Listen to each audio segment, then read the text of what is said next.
As we've been talking about the different styles of comic book artists and the many elements that go into comic art, I became really interested in how artists' style evolve. Comic artists often find it necessary to change along with the times to continue to appeal to new audiences and adapt to new technology. I thought it would be interesting to analyze how the style and use of the principles of comics have changed over the course of the career of one of comics' most adaptable artists. John Romita Jr., son of well-known comic artist John Romita Sr., has been creating the art for comic books for over 35 years. He has worked on numerous projects, including but not limited to Spider-Man, Iron Man, Daredevil, Thor, Hulk, Fantastic Four, and even Superman. I will be analyzing how Romita's use of gutters, background, and color have changed over the past 38 years. Gutters are very important components of comics. They frame the action and they provide the space necessary for the reader to create closure. John Romita Jr.'s use of gutters is one of the many aspects of his art that has changed greatly over his career. In his first issue of Amazing Spider-Man Annual in 1978, his gutters were very defined. All of the action took place within the confines of the paneling, and his gutters were all roughly the same size. By 1988, in his work in Daredevil, Romita begins to draw outside these lines a bit more. In a few scenes, we see Daredevil leaping and falling through the white space next to the traditional paneling. The act of placing action in the gutter makes it seem as though Daredevil is almost omnipresent, and his actions there are happening at the same time as those in the paneling. Romita uses the same technique in 2003 in issue number 47 of Amazing Spider-Man. In addition to placing action in the gutter, in the same issue of Amazing Spider-Man, Romita begins to use two new paneling techniques. He utilizes the overlap of the panels to adjust the timing of an event. The way the first box closely overlays the second gets rid of the gutter between the panels, making it seem as though the events are happening one immediately after the other. The overlap of the panels here gives us a better idea of how quickly Spider-Man reacted. In this Spider-Man comic, Romita also uses a lot of bleeding, which is extending the image to the edges of the page instead of containing it within a border. In the regular day-to-day scenes, there is very little deviation from the normal paneling and gutters, but in many of the fight scenes we see this bleeding. This is used to make the fight scenes more present because it seems as though the fight continues off the page and is going on all around the reader. By 2014, however, Romita had mostly phased out the overlapping panels but continued to utilize bleeding. In the page on the left, he is using it to establish the setting of the scene, showing that the building is existing around the people as they carry out the dialogue in the panels. On the right, we see Romita using bleeding for a different purpose. The full page spread, with no borders, emphasizes the importance of the scene and how that scene's impact will carry on through the comic. Color is another aspect that has changed drastically in Romita's art over the last 38 years. In his first Spider-Man comic, the art was very limited by the technology available for color printing and the cost. All of the colors used are dull, solid colors, and all of the shadows are accomplished with black because of these limits. This creates a very blocky art style. In Daredevil, the overall color scheme changes completely. The colors are much brighter and sharper with a lot more variety. Here we can actually see multiple shades of the same color, unlike the printing in Spider-Man, where there were usually only one.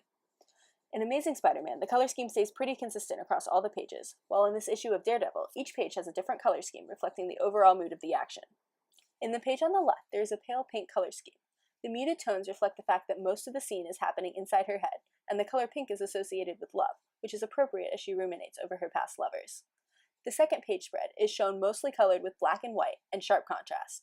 This scene is set in an office building, and the black and white colors give it a very appropriate corporate feel. By 2003, Romita's colors were even more vibrant.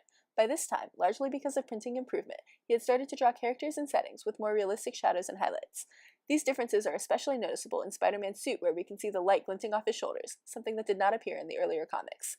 The highlight and shadowing gives this comic much more three-dimensional qualities than the other two we have looked at, which look very flat. In his 2014 Superman, we see Romita moving away from the high-contrast colors that had previously been necessary to convey any sort of image, and moving toward subtler, more natural tones. Realistic shadows and highlighting create three-dimensional work and an even stronger sense of realism than in Amazing Spider-Man. The faces of the characters have more definition and realistic details. Backgrounds are another aspect of Romita's comic book art that have gone through many transformations over the course of his career. In his early work, his backgrounds were very minimal. The reader's eye was drawn to the characters and the action because there was not much going on behind them. With such a limited range of colors, a detailed background would be very distracting. Here in his 1978 Spider-Man, Romita only includes elements that are critical to understanding the setting.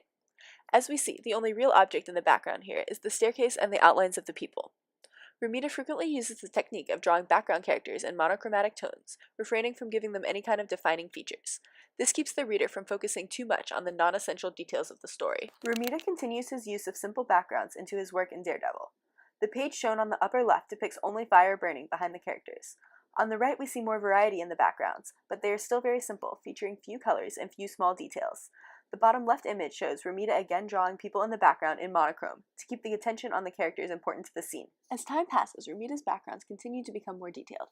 In the image on the left from one of Romita's 2003 issues of Spider-Man, we are able to see the scene around the main two characters very clearly, unlike Romita's earlier comics. A much wider range of color allows Romita to accomplish this detail while still keeping the reader's focus on the action. Romita continues his practice of drawing the background people in monochromatic tones, giving off the impression that these people are not specific individuals, but rather represent anyone in society. The backgrounds featured in 2014's Superman are extremely detailed. In this specific panel, we clearly see the house where the scene is taking place. Romita has included very realistic wooden doors, curtains we can see through the glass window, and a variety of plants. Everything is naturally colored and shaded, and is more real than any of Romita's past work. By this time, Romita had mostly stopped depicting his crowds as a group of monochromatic generic people. In this panel, the individuals have faces and expressions that are clearly unique and reflect strong emotion. They represent themselves, individuals with personalities and backstories, not society as a whole. This is vastly different from most of Romita's earlier portrayal of crowds. Romita has been drawing the art for comic books for a very long time, and as you can see, as the times have changed, he has adjusted his style to follow suit. From his beginnings with very dull, solid color artwork, limited by the technology and resources available, his work has slowly evolved into his current, much more lifelike shadows and highlights. His simple, faceless crowds and modest backgrounds have become realistic faces and detailed cityscapes. Even his techniques for presenting the material, his methods of conveying the passing of time through the gutters, have undergone a transformative process. His early and late works are such polar opposites that they are hardly recognizable as work from the same artist, which is a credit to his adaptability as an artist.